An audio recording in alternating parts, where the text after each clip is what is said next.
Hi అండి. Hi, నా పేరు నాగేంద్ర. మాది వచ్చేసి వెస్ట్ గోదావరి నిడదవోలు పక్కనే ఒక విలేజ్ అండి. నేను ఫరెవర్కి వచ్చేసి 7 months అవుతుంది. బిఫోర్ ఫరెవర్ నేను ఒక ఆటో డ్రైవర్ని. ఓకే, మీలో చాలా మందికి తెలిసి ఉంటుంది, కొంతమందికి తెలిసి ఉండదు. ఒక ఆటో డ్రైవర్ అండి. నా క్వాలిఫికేషన్ వచ్చేసి ఓన్లీ ఇంటర్మీడియట్.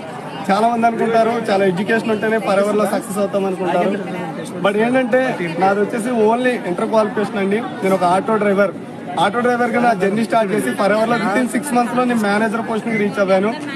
ప్రెసెంట్ ఏంటంటే మేము ఆగ్రాకి వచ్చామండి, సక్సెస్ మీట్ కి వచ్చాం. ఓకే, ఈ అచీవ్మెంట్ తీసుకోవడం అనేది ఫరెవర్ లివింగ్ కంపెనీ ఆపర్చునిటీ ద్వారానే. కాబట్టి ఫ్రెండ్స్, ఒక 1 step తీసుకురండి. నేను సక్సెస్ అవ్వాను, మీరు కూడా సక్సెస్ అవ్వచ్చు. All the best, all the best, all the best. Sir మీరు ఏ విధంగా సక్సెస్ అయ్యారు కొంచెం చెప్పండి. అంటే 2cc స్టెప్ ఎలా తీసుకున్నారు? ఓకే అండి. ఓకే, ఫస్ట్ ఆఫ్ ఆల్ ఏంటంటే ఎవరికైనా ఒక 1 step తీసుకోవాలి. ఇక్కడ ఏంటంటే ఫరెవర్ లివింగ్ కంపెనీ ఆపర్చునిటీలో మనం సక్సెస్ అవ్వాలన్నా, మన మేనేజర్ అవ్వాలన్నా, ఇంకా నెక్స్ట్